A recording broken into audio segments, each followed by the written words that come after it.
안녕하세요. 새롭교수서 주영훈입니다. 안녕하세요. 안수지입니다. 안녕하세요. 이정수입니다. 고난은 유익하다라고 알고는 있지만 나에게 현실로 닥쳤을 때 참 견디기 어렵죠.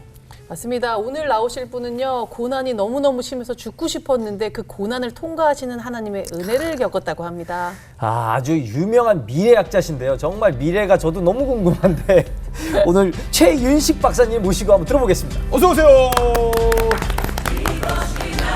안녕하세요. 반갑습니다. 반갑습니다. 네, 반갑습니다. 와, 정말 미래에서 오신 분 같네요. 감사합니다. 네, 박사님 저희가 이제 미래학 교수님으로 네네. 박사님으로 소개 네네. 올렸는데 좀 생소하신 분들도 계실 것 같아요. 예, 많이 미래학이라는 게 생소하시죠. 과연 뭘까? 이게 뭐 네. 미래를 점치는 건가? 뭐 이렇게 네. 생각하시는 분들도 계실까-봐 예. 미래학에 대해서 좀 소개해 주세요. 네, 많은 분들이 이제 미래학자 그렇게 이제 그 이야기를 들으면 네네. 뭐 이제 교회 밖에서는 뭐 예언자 예, 뭐 이렇게 뭐, 예. 오해하시고 교회 안에서 또 뭐 이 시대 선지자 뭐 이렇게 얘기하는데요. 네네. 뭐 예언자도 아니고 사실 선지자도 아니고요. 예. 보통은 이제 미래 예측은 예. 인간의 이제 본능이죠. 인간은 예, 이제 예. 생존하기 위해서 미래를 예측해야 되는 거죠. 그렇죠. 그런데 이제 그러다 보니까 이제 거의 모든 학문에서 각자 나름대로의 어떤 그 미래에 대한 통찰력, 예. 뭐 예측하는 방법론들이나 이런 것들이 있었습니다. 이거를 한 50년, 60년 전부터 이제 1세대 미래학자 우리가 잘 알려진 분이 이제 상업적 영역에서는 이제 엘빈 토플러 박사, 그렇죠. 그리고 이제 아카데믹한 영역에서 이제 하와이의 짐 데이터 교수님, 거의 이제 90세가 넘으셨는데 예. 이제 그런 분들이 이제 모이셔가지고 예. 우리가 조금 그 정형화를 좀 시켜보자. 예. 그러자 이제 그 분위기가 생겨서 이제 미래학이 태동됐다라고 예. 보시면 됩니다. 근데 그렇게 뭐 미래학자시고 방향성을 알려주시는데 정작 본인은 많이 실패하셨더라고요. 보니까 뭐 남의 미래는 많이 이게 그러더라고. 많은 기업의 미래는 다 예측을 하셨는데 원래 타종교에 어. 제 머리 못 깎는다. 그렇지, 그거. 그렇지. 그렇죠. 예, 예. 근데 그래서- 이제 그것도 맞는 게 제가 사실은 좀 고난의 얘기를 하고 제 실패 얘기를 하는 거는 제가 굉장히 좀 어려워했어요. 왜냐하면 예. 이제 이런 이야기를 많이 들어요. 예. 제가 주로 하는 게 국가 미래 전략, 예. 기업에 대한 기회, 위기를 어떻게 대응해야 되느냐, 뭐 이런 얘기를 하는데 제가 실패를 했잖아요. 그러니까 이제 제가 사실은 창피하기도 하고, 네. 예. 가끔 저희 아내가 이제 이렇게 저한테 예. 농담 반 진담 반으로 하는데 예. 당신은 미래는 굉장히 잘하는데 현실은 잘 모른다. 뭐 이런 얘기를 굉장히 제가 많이 들어요. 그래서 제가 굉장히 좀 역시 저희 아내가 아내분이 독설 좀 하시네요. 예. 그래서 이제 그런 얘기를 하는데 다행인 것은 네. 그나마 제가 그래도 좀 면이 쓰는 거는 네. 이제 제 실패의 고난들이 어떤 제가 잘못해서 예. 제가 어떤 그 전략을 잘못 세우거나 네. 혹은 비즈니스의 어떤 그 어떤 뭔가 어떤 실패 이게 아니라 2008년 서브프라임 사태라든지 예. 그 다음에 이제 코로나라든지 예. 그러니까 뭐 천재지변 같은 그렇죠, 거죠. 그렇죠. 그런 상황에서 제 업의 속성상 예. 어떤 업들은 그런 위기가 오면 더 잘 될 수도 있는데 예. 제 업의 속성은 그런 두 번의 위기 속에서 잘 되는 것보다는 오히려 안 되는 구조에 있어서 예. 그래서 좀 제가 실패를 경험했죠. 그래서 그런 부분들이 조금은 제가 어디 가서 좀 변명 아닌 변명. 아니 근데 이제 네, 뭐 그 그죠. 일적으로 실패, 사업적으로 뭐 실패도 있지만 책 제목을 보니까 네네. 미래학자 고난을 말하다. 네네. 그러니까 결국 이제 신앙적인 또 고난이 그렇죠. 있으셨을 거 아니에요. 네네네. 하나님 앞에서 예. 어떤 이런 책을 쓰시게 된 이유가 있었을까요? 이제 많은 분들이 이제 저를 이제 일반 교회 밖에서 미래학자로 많이 아는데 네. 사실은 이제 저는 좀 독특하게 예. 목회자이기도 하죠. 그래서 네, 이 네. 책은 이제 그런 측면에서 제가 예. 세 번의 고난 중에서 이제 세 번째 고난이 제가 가장 컸고 예. 깨달음이 굉장히 컸거든요. 그래서 이제 그때 하나님이 제게 주신 어떤 그 깨달음 뭐 이런 것들을 이제 제가 쭉 이제 쓴 책이죠. 네, 그래서 네. 사실 많은 분들이 대부분의 이제 목회자분들이 이제 사회에서 뭐 사업하시거나 예. 직장생활 하시거나 사회생활 하시다가 이제 콜링 부르심을 받고 예. 목회로 가는데 예. 저는 이제 정반대예요. 네, 반대의 길을 걸었어요. 목회를 좀- 먼저 하시고 신학을 먼저 하시고. 그렇죠. 그러니까 저희 아버님이 이제 목회자시거든요. 예. 저희가 이제 저희 아이들도 믿으니까 저희가 이제 신앙의 4대 가문이에요. 예. 근데 이제 저희 아버님이 목회를 하시는데 저희 아버님의 이제 꿈이 예. 늘 말하셨던 게 예. 제가 이제 제 동생이 남동생이 한 명 있는데 삼부자를 목회자 만드는 게 저희 아버님이 가지고 계셨던 꿈이에요. 그래서 저희 아버님이 저하고 한마디 상의도 안 하시고 본인 마음대로 예. 저를 갖다 바쳤어요. 예. 하나님께. 아. 네, 그래서 제가 이제 목회자 길을 가게 됐죠. 그러니까 예. 제가 어쩌면 제가 미래학자로 간 길은 제가 미래학자를 해야 되겠다. 저는 처음부터 그런 생각이 없었어요. 심지어는 제가 미국 가서 미래학을 전공하고 졸업한 이후에도 예. 제가 미래학자로 활동해야 된다는 생각은 전혀 없었고요. 네. 다시 목회의 길로 가려고 했는데 하나님이 이제 저의 실패를 주셔서 네. 하나님이 궤도를 완전히 트셨죠.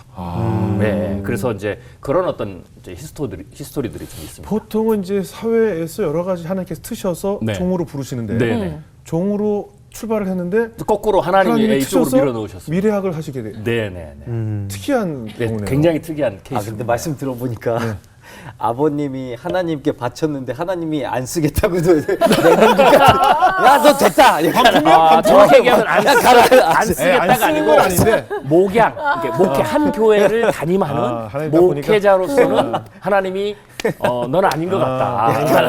하나님이 딱 보니까 이 자식 말이 빠르네. 설교할 때 말 엄청 빠르게 했어. 권사님들이 못 알아듣겠다. 야, 넌 미래학 해라. 이렇게 가신 거네요. 아무튼 뭐 미래학자로서 네네. 3번의 큰 실패를 경험하셨다고 네. 해서 오늘 그 실패 이야기를 좀 네네네. 들어볼게요. 뭐. 첫 번째 고난이 재밌다. 이제 뭐 목회하시면서 있었던 일인가요? 제가 이제 첫 번째 실패가 있었는데요. 네네.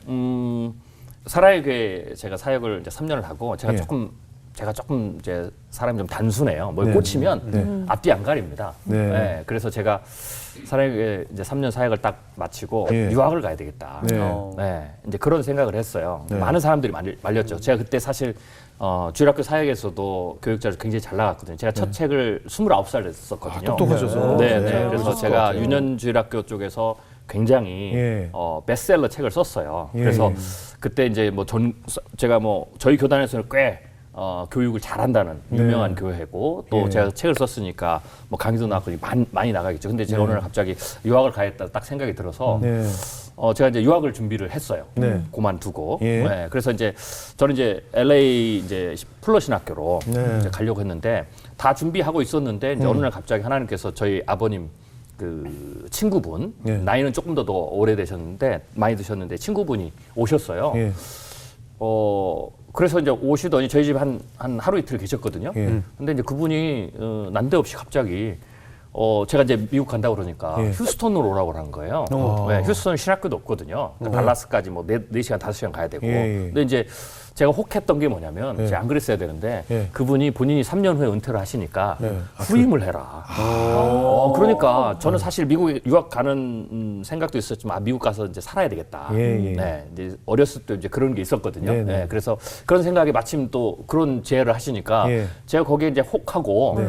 그냥 간 거예요. 휴스턴으로. 네, 네, 그래서 제가 이제 책이 한 2만 권 정도 막 있거든요. 제가 책을 좋아해서 그 책을 다 짊어지고 제가 간 거예요. 그러니까 제가 살러 간 거죠. 예, 예. 네, 갔는데 6개월을 딱 지났는데 제가 이제 처음 한 6개월 동안 이제 후임 시켜주고 뭐 이런다 그러니까 제가 사례비도 안 받고 네네. 부교육자처럼 뭐 쭉 했거든요. 그래서 사랑에 의해서 뭐 배운 교육의 노하우나 뭐 제자 훈련 뭐 이거 다 해서 그 시스템 하고 근데 한 6개월을 지났는데 일단 첫 번째 6개월 동안 그 다음부터는 후임 얘기를 한 번도 안 하시더라고요. 예. 가는 순간. 그래서 제가 좀 낚였네, 눈치가 좀 있거든요. 뭐 그분이 뭐 나쁜 건 아니고. 예. 예. 그래서 제가 이게 하나님의 뜻이 아닌가 보다. 네네네. 라고 생각을 하고 제가 또 한 6개월을 살아보니까 제가 이민 목회가 아닌 것 같더라고요. 왜냐하면 이민 목회는 한국 목회도 그렇지만 힘들죠. 이민 목회는 사실 이민자분들이 이민하는 삶이 굉장히 힘들잖아요. 네. 네, 뭐 신분의 문제도 있고 네, 또 뭐 여러 가지 사업의 문제도 있고 그래서 교회 밖에서 일주일 동안 세상 생활하면서 굉장히 상처를 많이 받아요. 그럼 이제 교회 와서 훨씬 더 이렇게 알아주기를 원해요. 예. 그리고 이제 뭐 불만도 다 교회에 내고 그래서 제가 딱 한 6개월 있어 보니까 이민 목회를 하신 분들이 정말 대단하시더라고요. 그 상처를 전부 다 안고 네네. 가야 되거든요. 근데 저는 도저히 그럴 자신이 없는 거예요. 네네. 그래서 뭐 잘 됐다 그러고는 제가 교회에다 선포를 했어요. 네. 나는 그냥 한국 돌아가야 되겠다. 6개월 만에. 예, 나는 한국 돌아가야 돼. 그랬더니 이제 그때부터 저에 대한 태도가 달라지더라고요. 그래서 근데 이제 문제는 뭐냐면 제가 이제 한국에 호기롭게 나왔잖아요. 예. 예, 남들이 다 잡는 거. 거기 있었으면은 제가 뭐 목양도 하고 그래서 이제 좋은 교회 후임으로 가거나 네네. 아니면 이제 오카노 목사님이 이제 분리개척도 시켜주고 그러니까 네네. 그러면은 이제 재정 지원도 받고 제가 괜찮았잖아요. 제가 이제 그걸 호기롭게 이제 예. 놓고 나왔으니까 제가 네. 돌아갈 때 그래서 쪽팔리죠. 면이 있어야 네, 되죠. 쪽팔리죠. 그래서 사실 저는 어떻게 보면 실패잖아요. 더 좋은 걸 가려고 했는데 네. 뭐 거기서 이제 어떻게 되고 이제 뭐 후임도 못 하고 예. 그래서 제가 좀 잔꾀를 냈어요. 그게 첫 번째 실패거든요. 그래서 돌아가는데 좀 명분을 가지고 좀 돌아가야 그렇죠. 되겠다. 내가 자존심이 있는데 그래서 고민을 하다가 신학교는 없고 네. 그래서 제가 교육학을 했으니까 네. 그러면 이제 일반 교육학을 좀 하자. 예. 네, 그래서 이제 학교를 찾아본 거예요. 그래서 이제 거기에 이제 휴스턴 대학이 있는데 시립대학인데 이제 거기를 가려고 했는데 하나님이 한 사람을 보냈어요. 그러니까 제가 이제 첫 번째 그게 실패인데 한 사람을 보냈는데 그분을 딱 한 5분 정도 만났거든요. 네, 5분 정도 만났는데 뭐 그 뒤로도 본 적도 없어요. 아는 분도 아니고. 근데 그분이 스쳐 지나가면서 그냥 한 말씀이 휴스턴 대학에 미래학 있다. 전 교육학을 하려고 그러는데 그 얘기를 그냥 하고 지나간 거예요. 그래서 제가 거기에 꽂힌 거예요. 네, 그래서 제가 이제 미래학을 하게 된 거죠. 그래서 어떻게 보면 저의 어떻게 보면 첫 번째 실패라고 할 수 있는 그 실패인데. 근데 미래학으로 어떻게 보면 전공을 바꾼 것은 그다지 뭐 우리가 실패라고 이렇게 공감하기는 좀 힘들거든요. 이제 미래학을 전공을 바꾼 게 아니고 제가 이제 그 후임을 하려고 그렇죠. 모든 계획이 다 틀어진 거죠. 그 정도 그런 실패 갖고 여기 나오셨으면 그렇죠. 예, 그게 이제 그거 첫 아직 번째. 들어봅시다. 좀더 들어봐요. 이렇게 직접적인 실패가 없었냐. 다시 네. 나갈까요?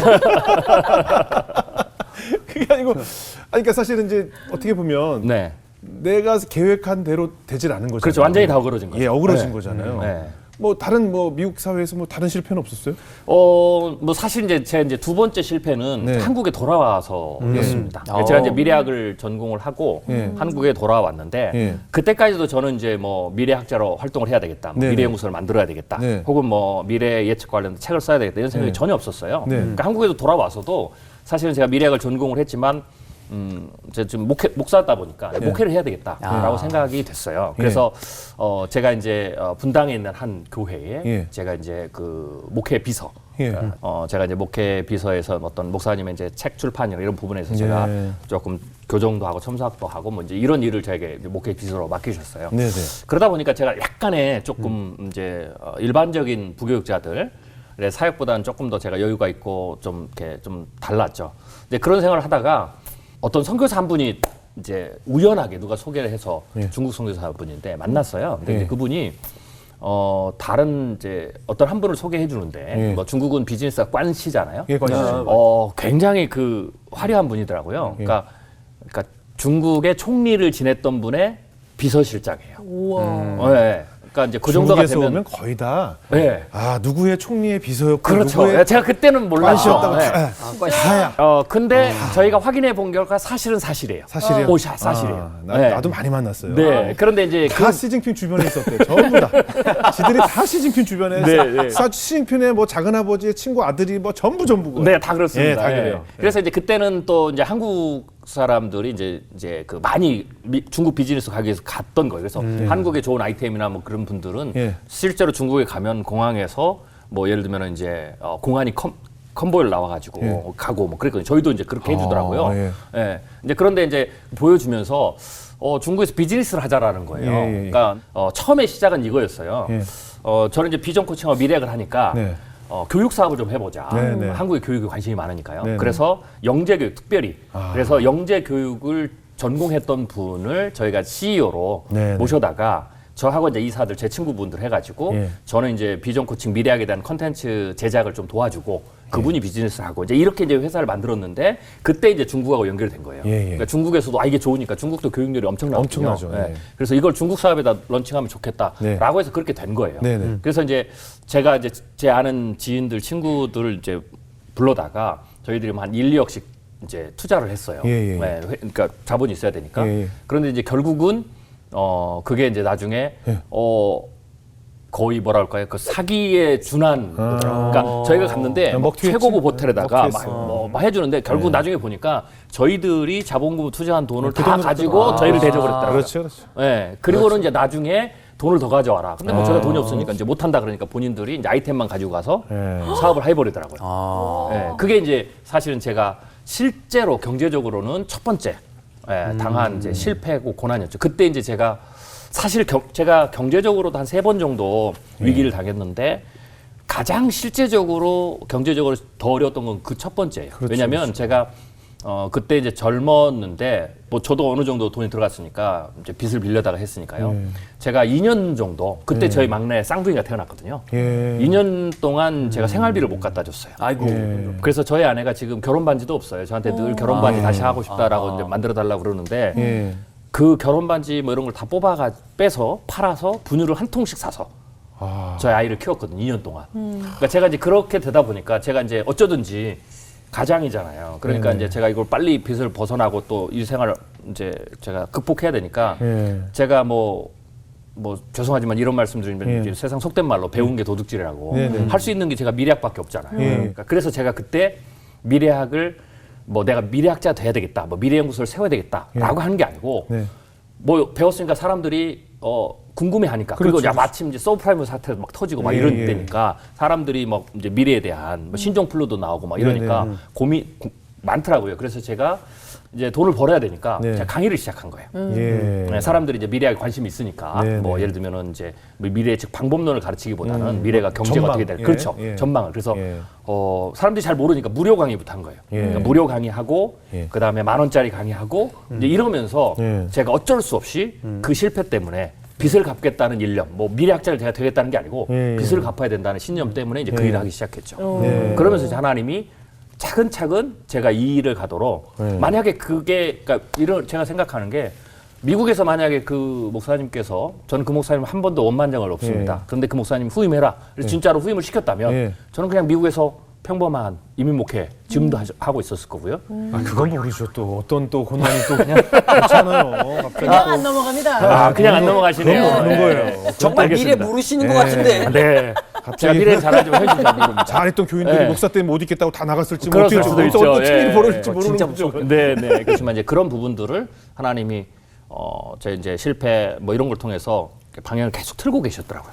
휴스턴 교회에 계속 있었다면 얼마나 좋았을까 보다. 네. 내가 투자해서 만들었던 그 교육 시스템이 그 사기꾼이 아니라 멀쩡한 회사를 만나서 잘 만들었으면 지금쯤 거의 뭐 업계에 그렇죠. 큰- 그것도 이게 또 성공 사실은 그랬을 수도 뭐 있죠. 와닿죠 예. 사실은. 그렇죠. 예, 근데 오케이. 이제 하나님이 자꾸 그쪽으로 모셨으면 예. 성공을 시켜야 되는데 네. 자꾸 사기당하게 하고 예. 실패하게 하고 뭐 이렇게 하시더라고요. 예. 그럼 그 이후에는 이제 뭐 사업 같은 건 절대 안 하셨겠네요. 이제 아니죠. 이제 그렇게 하고 난 다음에 이제 네. 그렇게 하다 보니까 예. 결국은 이제 그게 이제 계속 커지면서 두 번째 고난이. 두 번째, 세 번째. 이제 연구소를 실제로 이제 하게 됐죠. 연구소 해야죠. 미래연구소. 네, 미래연구소를 제가 네. 하게 됐죠. 네, 뭐 괜찮은데요. 그걸 가다 보니까 네. 그래서 그렇게 해서 이제 갔는데 처음에는 어려웠는데 마침 한국 사회가 이제 신종플루 예. 그다음에 서브프라임 사태가 딱 겪으면서 네. 한국 사회에서 사회적 구조 어떤 경제 시스템 좀 크게 변했고요. 네. 국제 질서도 그렇고요. 이제 그때 이후로 이제 미래에 대한 관심이 어떤 신비적 예언보다는 조금 일반 학문적인 미래 연구에 대한 관심들이 생겨났습니다. 네. 붐이 생기면서 제가 마침 그때 이제 이걸 하게 된 거예요. 네네 연구소. 그렇죠. 그러면서 시나리오를 발표하니까 네. 이제 사실은 이제 국가도 그렇고 기업도 그렇고 이제 관심을 갖기 시작을 했죠. 그래서 이게 뭐 어쩌든지 실패를 통해서 했지만 이게 괜찮다. 네. 그 생각이 돼서 제가 좀 그럼 본격적으로 좀 해야 되겠다. 네. 이제 분위기도 생기고 이제 그렇게 해서 제가 미래연구소를 이제 차렸죠. 네네. 그래서 꽤 잘 됐어요. 예. 네, 꽤 잘 됐습니다. 네. 제가 책을 이제 내게 됐는데 제가 첫 책부터 미래의 직서를 냈는데 그게 베스트셀러가 됐어요. 네, 그래서 첫 책이 나왔는데 2030 부의 미래 지도라는 책이 나왔는데 네네. 이 책이 일본과 중국에서도 번역이 됐거든요. 네. 그래서 일본에서는 일본 아마존 네. 그 전체 종합 베스트셀러 1위에 올라가고. 그래서 제가 첫 책에서 히트치고 두 번째 책도 히트를 치고요. 세 번째 책이 아주 결정적이었는데요. 세 번째 책이 국내에서 말 그대로 이제 대박이 난 거예요. 웬만한 오피니언 리더들은 다 읽었죠. 이 책이 거의 한 10만 권 가까이 나갔으니까 보통 이제 이게 경제 경영서는 일반 인문학이나 문학책보다 시장이 10분의 1밖에 안 되거든요. 적죠, 예. 그러면 이제 시 소설 뭐 이렇게 보면 한 100만 권 나간 셈이에요. 그 책 하나가. 그래서 그러면서 이제 제가 이렇게 우리가 그런 말 있잖아요. 자다 일어났더니 갑자기 막 스타가 됐다. 네네. 제가 그걸 그때 경험한 거예요. 40대 초반에. 그래서 뭐 방송부터 시작해서 뭐 유명한 뭐 프로그램들, 뭐 예능, 뭐 그다음에 신문에서 막 그 찬사가 쏟아지는데 우리가 지금까지는 외국의 엘민 토플러나 이런 사람들의 미래 전망에 의존했는데 드디어 우리도 한국인의 시각으로 전문적인 미래 예측을 하는 우리의 이 시대가 열렸다라고 막 이제 그런 이제 제가 극찬을 받았죠. 네네. 그러면서 이제 뭐 강의라든지 뭐 인쇄 수입이 막 이렇게 폭발적으로 늘어난 거예요. 네네. 그래서 사실 제가 강의하고 인쇄 수익만 제가 가장 많이 받을 수 있는 1년에 한 9억씩 벌었으니까요. 그리고 이제 기업에서도 이제 강의가 쏟아졌죠. 그래서 제가 이제 저는 이제 주로 임원들 그리고 사장, 네. 단 그리고 이제 회장님 자문을 하거든요. 네. 그래서 이제 어떤 이제 그 회장님들은 이제 미래 전략을 세워야 되니까 네. 그러면 이제 물론 이제 저 얘기만 듣는 건 아니죠. 네. 나름대로 경제 경영 다 네, 둘러본 다음에 그래도 마지막으로 이제 종합적인 측면에서의 최종 판단을 할 때 이제 저를 가끔 불러요. 네, 네. 그러면 제가 한 뭐 3시간, 4시간 이렇게 이제 강의도 해드리고 또 제 인사이트 나눠드리면 하면 어떤 분은 이제 거기서 핵심 참모들 딱 모여놓고 예, 예. 최종적인 의사결정 수백억짜리, 수천억짜리를 해요. 예. 그래서 바로 지시를 내리고 이제 그런 자리 같은 경우는 제가 이제 뭐 수천만 원씩 받죠. 네, 이제 그렇게 이제 그런 어떤 이제 성공의 이제 경험들을 제가 이제 하게 됐죠. 네. 이제 그러다가 그러다가 그렇지. 그러다가 네, 그러다가 네. 그러다가 갖고 있어. 이제 그 중간에도 사소한 조금 어려움이 있었어요. 네, 어떤 왜냐하면 이제 제가 연구소를 무리하게 늘리다 보니까 네. 사실은 조금 어려웠던 적이 있었거든요. 네. 연구소도 이제 그렇게 잘 되다 보니까 뭐 연구원들도 한 뭐 제가 한 30명 정도 되고 와. 민간 연구소는 가장 크죠. 그리고 뭐 그 다음에 이제 강남의 가장 비싼 땅에다가 네. 제가 이제 연구소를 뭐 실평수 100평짜리 얻었는지 오. 그게 뭐 1년 렌트비만 한 2억씩 나갔으니까요. 우와. 네. 이제 그러다가 또 위기도 이제 극복하고 그랬는데 네, 네. 이제 결정적으로 네. 제가 가장 어려웠던 게 이제 세 번째 경제적 위기가 이제 코로나를 맞은 거죠. 아. 네. 그러면서 이제 회사도 올스톱. 그렇죠. 네, 창업자금 다 들어갔는데, 그 다음에 이제 한국은 제가 강의가 아까도 말씀드렸듯이 제 강의는 임원들, 사장단, 회장님이에요. 그러니까 이분들이 비대면을 안 해요. 네.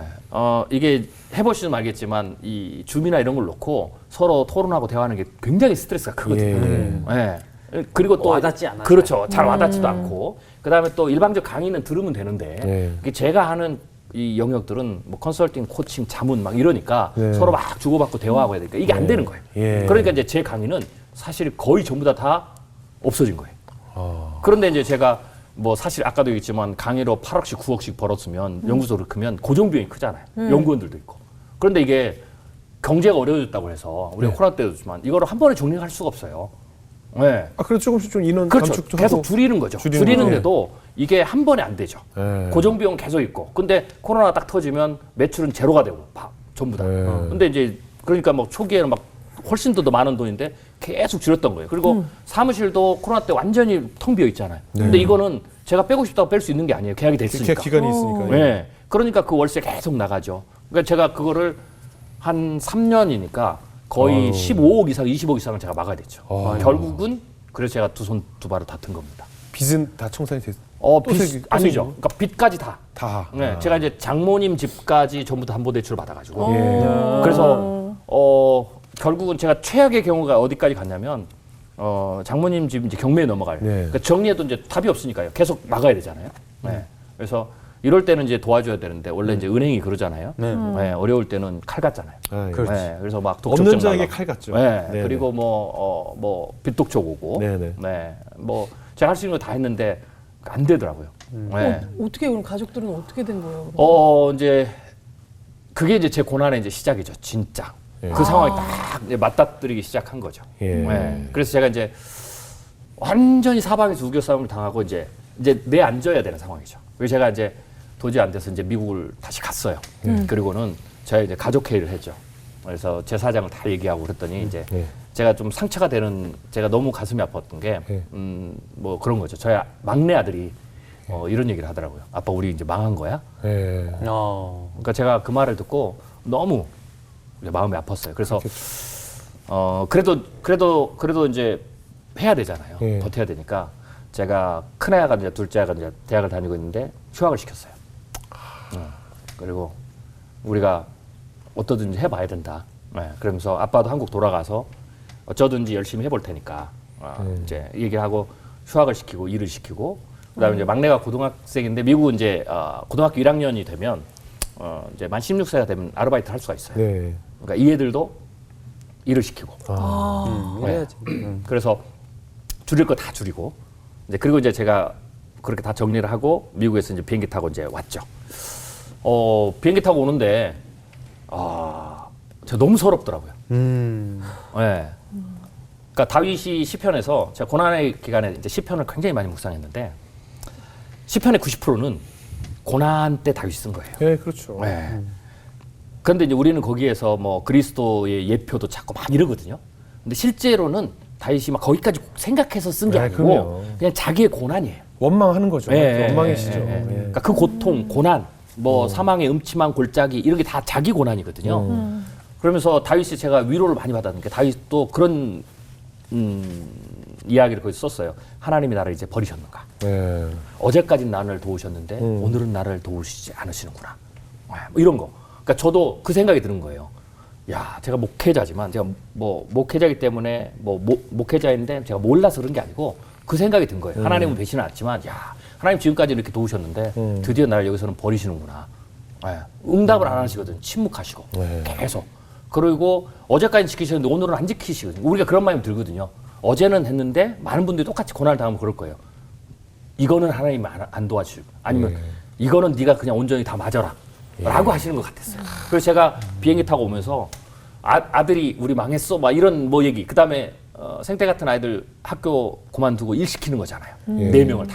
네. 그리고 제가 오면서 비행기에서 탁 있는데 한 30분 눈물이 흐르더라고요. 그렇죠. 네, 30분 동안 쫙 울고 한참 울고 있는데 비행기 타는데 난기류 때문에 비행기가 막 훅 하고 떨어지더라고요. 보통은 제가 비행기 탈 때 그 되게 싫어하고 막 그 무섭죠. 무섭잖아요. 예. 놀라운 것은요. 그때는 하나도 안 두려워요. 뭐 무슨 생각이 들면 이대로 떨어졌으면 좋겠다. 네. 보상금. 그렇죠. 제가 그 생각이 들더라고요. 내가 여기서 떨어지면 200만 불이다. 네. 200만 불이면 36억이다. 네. 그리고 비행기가 떨어지면 보상금 또 나올 거 아니냐. 그러면 이게 우리 아이들 먹어 살릴 수도 있겠다. 뭐 이런 생각이 들더라고요. 나머지 300명은 생각 안 하셨군요. 그래서 그리고 정말 죽고 싶다라는 생각이 예. 그때 뭐 얼마나 들었어요. 절박했으면. 네. 딴 분들이 살려달라고 기도를 세게 했나 봐요. 그런가 봐요. 네. 그래서 그럴 정도로 제가 완전히 바닥까지 갔어요. 그래도 이제 이게 죽으면 안 되잖아요. 네네. 그래서 아이들도 다 그렇게 시켰으니까 네. 제가 이제 마음을 비행기 내리고 다 잡고 예. 이제 다시 또 열심히 해봐야 되겠다. 예. 이제 했죠. 네. 그런데 이제 마음대로 안 되더라고요. 네. 네. 제가 이제 가장 결정적으로 손을 들었던 게 예. 이제 코로나가 어느 정도 끝나가고 엔데믹이 되니까 이제 기업들이 강의 시장이 좀 열렸어요. 예. 네. 이제 얼마 안 된 얘기네요. 그렇죠. 이제 얼마 안 된 얘기죠. 지난해 얘기는 얼마 안 돼. 그래서 기업들이 이제 강의가 들어오더라고요. 예, 예. 그런데 이제 또 다른 이제 어려움이 왔죠. 왜냐하면 긴축을 하니까 예, 기준금리 긴축. 올라오니까 예, 기업들이 다시 강의 시장이 다시 위축이 됐어요. 금방 예, 열렸다가. 그래서 어떤 게 결정적이었냐면 강의가 이제 뭐 몇 주 안에 이미 다 하기로 약속된 강의가 한 1억 원어치가 순식간에 캔슬이 됐어요. 사실 그게 결정적이었어요. 다 두 손 다. 그러니까 저는 그게 되면 이제 하나님 안 죽이시나구나. 여기서 이제 기사 회생하게 네. 어쩌든지 이제 이자나 이런 돌려 막을 수 있잖아요. 네. 그랬는데 이제 그게 한 순간에 다 됐다가 거의 그런 일이 없거든요. 네. 그게 그냥 한 순간에 캔슬이 됐더라고요. 아이고. 네. 그러니까 이게 사람의 마음이 참 간사한 게 이제 그러면 이제 하나님께 더 매달려야 되잖아요. 네. 근데 그렇지 않더라고요. 그러니까 그게 딱 되니까 첫 번째 엄청나게 원망이 들고요. 네. 그다음에 두 번째로는 남은 강의도 캔슬되면 안 되잖아요. 네. 그러니까 이제 강의 담당자 뭐 이런 사람들한테 내가 말 실수하면 안 될까 뭐 이런 잘 보이려고 네, 사람을 하나님이 아니라 사람한테 네, 의지하게 되더라고요. 네, 네. 근데 이제 결국은 이제 하나님께서 그걸 다 끊으셨죠. 그리고는 이제 저를 그러니까 뭐 야곱으로 보면 예. 야곱의 씨름이죠. 예. 네, 거기다 다 밀어 넣으시더라고요. 네, 제가 이제 기업의 전략을 제시하고 막 이러니까 제가 얼마나 이렇게 꼼꼼했겠습니까? 네. 제가 생각보다 꼼꼼한 사람이거든요. 예. 네, 그리고 말씀하신 대로 제가 좀 머리도 좀 괜찮아요. 네, 뭐 그래서 엄청 좋으셔. 엄청 좋으셔. 그래서 제가 어느 정도 꼼꼼하냐면 네. 어느 정도 계산을 하냐면 저는 100세, 120세에 제 재정 플랜이 있어요. 와. 죽을 때까지. 네. 그리고 그것을 다시 10년으로 쪼개고 그 10년 단위에서는 다시 1년 단위로 쪼개고 최근 3년은 다시 월 단위로 쪼개서 수입 지출을 전부 다 계산을 해요. 이 시뮬레이션 표를 가지고 있어요. 네. 그리고 왜냐하면 제 특성상 저희 비즈니스가 잘 될 때가 있고 안 될 때가 있잖아요. 그럼 네. 그 안 될 때를 미리 내년 내후년을 다 계산을 해가지고 안 될 때는 새로운 강의를 어떻게 런칭하고 책을 뭘 쓰고 이거를 한 6개월, 1년 전부터 계획을 해야 되거든요. 예. 그래서 그때 이제 대체를 만들고 이제 이러다 보니까 제가 이제 이렇게 연구소 운영하다 보니까 제가 엄청난 계산을 해요. 그런데 제가 깨달은 것은 제가 언제 손을 들냐면 그 계산을 다 할 수 있는 걸 다 해본 거예요. 네. 네, 의지할 사람 다 찾아가고 그때까지 하나님이 침묵하시더라고요. 그리고는 내가 기도를 해야 되겠다. 목사니까 기도를 해야지. 뭐 기도 훈련을 많이 받은. 그래서 한 게 아니고요. 할 수 있는 게 기도밖에 없어요. 네. 그리고 뭐 기도도 제가 이렇게 생각해 보니까요. 지나보면 평상시에는 기도가 유창하게 나와요. 고난을 당하면 유창한 기도가 안 나와요. 그렇죠. 멋있는 기도가 하나도 안 나와요. 그냥 울음만 나와요. 그리고 그냥 살려달라는 소리밖에 안 나와요. 제가 그렇게 어느 날 새벽에 이제 그 강의도 캔슬되고 기도를 하게 됐죠. 그래서 어느 날 새벽에 그러는데 침묵 가운데 하나님이 딱 한마디를 던지시더라고요. 이제 그때부터 이제 하나님의 역사가 시작이 되고 이 책에 썼던 그 깨달음이 그때부터 온 거예요. 뭐냐면 하나님이 딱 야곱의 그 이야기를 딱 떠올리게 하면서 하나님이 저한테 이렇게 물으시더라고요. 최 목사, 너 계산 다 끝났냐? 그 깊은 칠흑 같은 침묵 속에서 그게 하나님이 저한테 첫 번째 던진 말씀이었어요. 그러면서 제가 야곱을 돌아보니까 야곱이 형 에서가 왔을 때 야곱이 계산을 엄청나게 하거든요. 뭐 셋대로 나누고 뭐 누굴 먼저 보내고 막 철저히 실행을 해요. 그때까지 하나님이 야곱이 기도는 했지만 하나님이 침묵합니다. 그리고 야곱이 마지막 실행까지 다 하고 마지막에 홀로 남아요. 야복강에서. 그때 하나님이 찾아오셔서 씨름을 하거든요. 야곱이 하나님을 붙잡고 씨름한 것도 아니에요. 하나님이 그 주어가 그거거든요. 어떤 사람이 그게 찾아오신 거죠. 하나님이 직접 찾아오셔서 씨름을 해요. 그리고는 더 놀라운 것은 야곱이 이긴 게 아니고 하나님이 져주십니다. 그리고 축복을 해요. 그때 하나님이 처음 오셨던 그때 그 순간에 제가 그대로 있을 때 하나님 제가 하신 말 똑같은 말씀이 최 목사 너 계산 다 끝났냐? 이제 더 이상 계산할 게 없지. 계산해도 안 되지. 그때까지 하나님 침묵하신 거예요. 그리고 그때부터 하나님 이제 제 삶에서 어떻게 하나님이 제 고난을 극복하게 하고 고난 가운데 무언가를 깨닫게 하고 그리고 더 정확한 것은 고난의 시간에 저는 하나님이 침묵하고 있다고 생각했어요. 많은 분들이 그러거든요. 하나님 나를 버리셨는가? 하나님 제가 깨닫게 하신 게 하나님 절대 가만히 계신 게 아니에요. 그럼요. 침묵만 하셨지. 제가 그 고난 속에 있을 때 하나님이 그 고난에 같이 있었고 하나님 깨닫게 하시더라고요. 그리고 너는 모든 걸 포기하고 손들고 있었는데 나는 일하고 있었어. 그래서 제가 이제 이 간증을 교회 가서 이제 집회나 또 목사님들한테 강의할 때 이 간증을 할 때 제가 이러거든요. 고난이 오시면 버티셔야 됩니다. 버티면 됩니다. 왜냐면 시편에도 그러거든요. 잠잠히 침묵하고 기다리라. 왜냐면 고난이 와도 버텨야 되는 거는 그냥 우리가 세상처럼 그냥 버텨서 이겨야 돼 이게 아니라 버티면 되는 게 뭐냐면 하나님이 일하고 계시니까.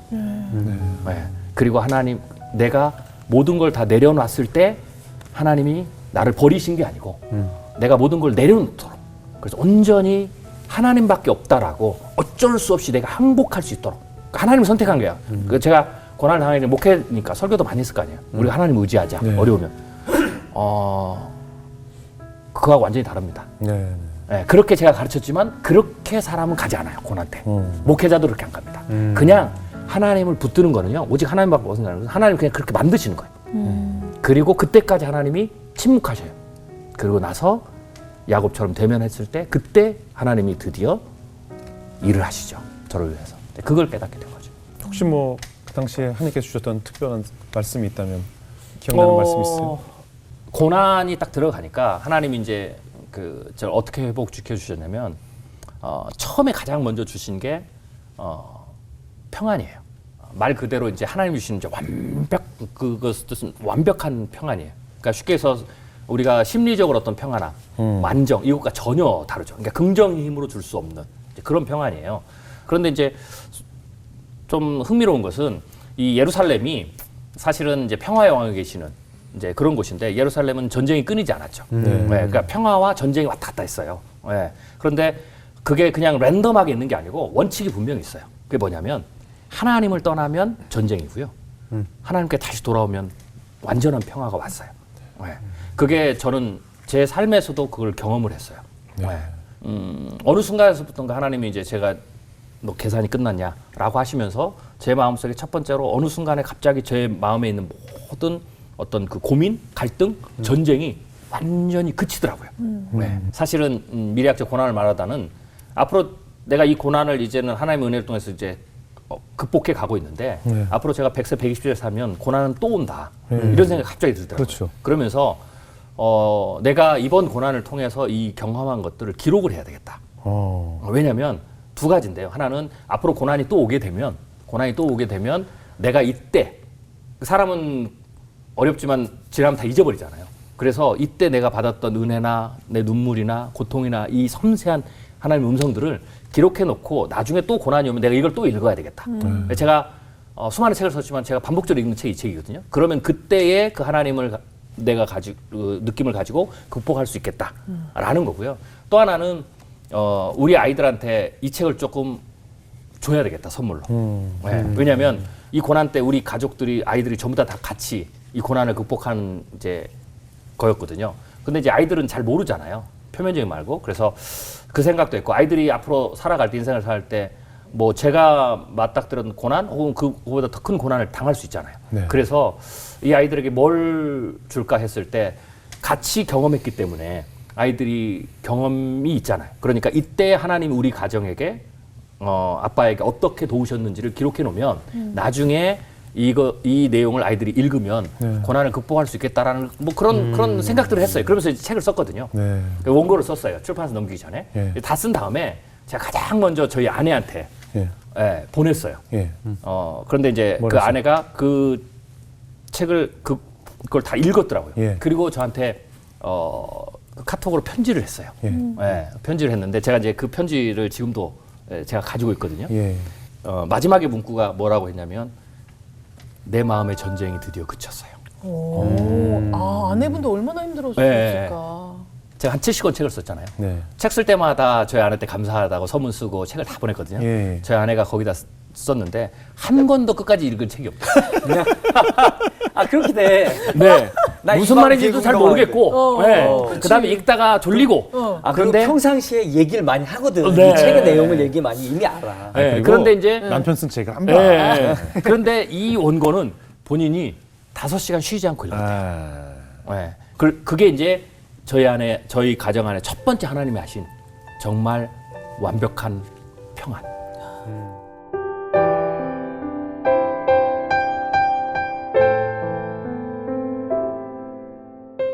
하나님께서 제게 이 고난을 주신 이유, 그러니까 아까 제가 하나님이 제가 침묵해도 일을 하셨다고 그랬잖아요. 그래서 뭐 평안도 주시고, 그다음 형통함도 주시고, 물질에 가져가신 거 되돌려 주신 것도 있지만 궁극적으로는 그게 중요한 게 아니라 하나님이 제가 했던 그 기도, 한국교회를 위해서, 미래학자로서 국가와 민족을 위해서 해야 되는. 그다음에 한국교회 성도들도 지금 고통과 고난이 굉장히 많거든요. 그래서 미래학자로서 한국교회에 새로운 어떤 희망을 주고, 그다음에 성도들에게서도 이 어려운 시절, 고통의 시절을 우리가 어떻게 사는 것이 크리스찬으로 올바로 사는 것인가 라는 부분에 대한, 특별히 이제 이 자본주의 경제 문제에 대해서 이런 부분에 대해서 하나님이 남은 인생 동안에 한국교회 2번의 어떤 대부흥기라든지, 그다음에 이런 고통의 고난의 시간에 이들에게 어떤 메시지를 전해야 되는지. 점점 갈수록 한국이 지금 무신론 국가가 되거든요. 그래서 지금 무신론이 뭐 60% 넘어가고 젊은 세대로 갈수록 하나님을 떠나고 이럴 때에 도대체 어떤 메시지를 전해야 되느냐라는 것을 했을 때에 하나님 이제 제게 그런 부분에 대한 어떤 새로운 사역을 주셨죠. 그래서 그것이 제게 마지막으로 주시는, 되돌려 주시는 은혜 마지막 결정이었죠. 그래서 그런 것들을 하나님 제가 이 고난의 시간에 겪으면서 기도하게 하시고, 제가 이제 고난에 대해 설교할 때도 이렇게 얘기하거든요. 하나님이 제게 고난을, 제가 목사님들한테 이렇게 말씀을 드려요. 고난이 크면 하나님이 크게 쓰신다라고 생각하셔라. 그리고 특별히 목회자의 고난은 메시지다. 제가 이제 이런 고난들을 겪으면서 결국에는 뭐 여러 가지가 있지만 결국은 하나님께서 이제 그런 일들을 제게 하시도록 하기 위해서 고난을 경험을 하겠다. 앞으로 그 경험들을 가지고 이제 많은 일에 또 쓰임 받으실 것 같고, 뭐 말씀하시는 거랑 너무 말씀을 재밌게 하셔서 CBS든 유튜브 이런 데서 벌거벗은 성경사 뭐 이런 거 하셔가지고 뭐 강의 같은 거 하시면 얼굴도 어차피 그 갈갈이 박준영 씨도 젊으셨고 해서 친근감도 좀 있거든요. 그래서 되게 재밌게 잘하실 것 같다는 네. 생각이 들어서 고맙습니다. 앞으로 기대하도록 하겠습니다. 네. 수지자매 오늘 어떻게 들으셨어요? 제가 옛날에 그 남원에 대장장이를 만나러 갔을 때 네. 진짜 놀랐거든요. 진짜 좋은 재료를 갖고 네. 정말 물에 담궜다가 때리는 걸 엄청 해요. 그걸 많이 할수록 좋은 칼이 된다고 그렇죠, 하는데 그렇죠. 보는 내내 생각이 들었습니다. 네. 일단 좋은 재료고요. 많이 맞으셨으니까 이제 좋은 도구가 될 것 같습니다. 그렇죠. 좋은 검이 되겠죠. 네. 정수 형제. 저는 사실 하나님이 저한테 고난을 별로 안 주시거든요. 그리고 별로 안 주면서 그리고 개인적으로 저는 하나님이 고난을 주시는 존재가 맞나요? 이런 생각을 종종 했어요. 오늘 나보고 날 고생시키려고 일부러 네, 그런 그런 생각 분이- 많이 합니다. 그런 생각 안 하는데 그래서 내가 지금 고난이라고 생각하는 기간이 내가 빨리 이 고난에서 깨우침을 빨리 하나님이 원하는 너 이거 알아야 돼라는 걸 빨리 깨우치면 그 고난이 빨리 끝난다고 생각하거든요. 그래서 저는 이제 고난이 제가 없다고 생각하는 게 저 스스로도 난 정말 빨리 깨닫는구나. 그래서 하나님 봐주는구나. 이렇게 생각했는데 아무래도 그냥 오늘 말씀을 계속 들어보니까 제가 이 고난에 대해서 진짜 잘 이렇게 받아들이는 게 맞겠구나라는 생각도 해봤습니다. 네. 예. 박사님 뭐 오해 없게 들으셨으면 좋겠는데 네. 제가 이제 경험해본 상황에서 살아보니까 제 주변도 그렇고 공인들을 봐도 굉장히 우리가 똑똑하다고 생각하는 사람들이 결정적인 데서 헛똑똑을 해요. 네, 맞습니다. 왜냐하면 내가 똑똑한 걸 알기 때문에 내 머리를 의지하거든요. 네. 그런데 똑똑하지 않은 사람들은 늘 어디선가 자문을 구하고 누군가 그렇죠, 도움을 그렇죠. 받다 보니까 큰 실수를 안 해요. 네. 그래서 똑똑한 사람들이 정말 공인들도 한번 쫙 생각해 보시면 네. 결정적인 걸 헛발질을 맞습니다. 하거든요. 네. 그래서 저는 지금도 뭐 많이 말씀하시면 저도 이제 경험을 생각해서 돌아보면 늘 불은 내가 지르고 하나님께 불 꺼달라고 늘 SOS 네. 치고 내가 다 결정해서 내가 벌려놓고 빨리 왜 응답이 없냐고 말씀을 드리고 네. 그러니까 벌린 건 다 내가 벌렸는데 해결은 하나님께 늘 해달라고 해서 그래서 우리말에 그런 게 있잖아요. 왜 뜨거운 맛 좀 볼래? 네. 뜨거운 맛을 뜨거운 걸 만져봐야 뜨거워해야 말로 설명할 필요 없이 뜨거운 데로 가지마 해도 말을 안 들을 때는 뜨거운 걸 그냥 만지는 수밖에 없거든요. 그래야 뜨거워를 하는 순간 이게 뜨거운 맛이구나라고 느껴서 그렇죠. 다시는 그쪽으로 안 가게 되는 네. 하나님의 방법은 그것이 아니었을까 네. 하는 생각이 들어요. 그래요, 맞습니다. 그래서 저는 무슨 생각이 들었냐면 오늘 미래학을 공부하신 박사님으로서 저는 오늘 말씀을 다 듣고 느낀 결론은 저희 어머니가 제일 좋아하는 찬양인데 내일 일은 난 몰라요. 하루하루 살아요. 네. 불행이나 요행함도 내 뜻대로 못해요. 결국 하나님이 결정하시는 미래는 맞습니다. 내가 휴스턴 대학에서 배운 그 공부가 아니라 지금 마지막에 말씀하셨던 성경을 통해서 얻게 되었던 그렇죠. 네. 나의 앞으로의 미래 또 그 미래가 두려운 미래가 아니라 하나님을 전적으로 의지하게 되면 자유함이 있다는 아무것도 염려하지 않아도 된다는 평안함이 바로 미래학의 결론이 아닐까 하는 그렇죠. 생각이 들었습니다. 맞습니다. 그래서 오늘 그 마음을 가지고 저는 이제 미래가 두렵지 않고 네. 아주 평안하게 네. 미래를 꿈꿔보도록 하겠습니다. 오늘 귀한 간증 고맙습니다. 네, 감사합니다. 네, 감사합니다.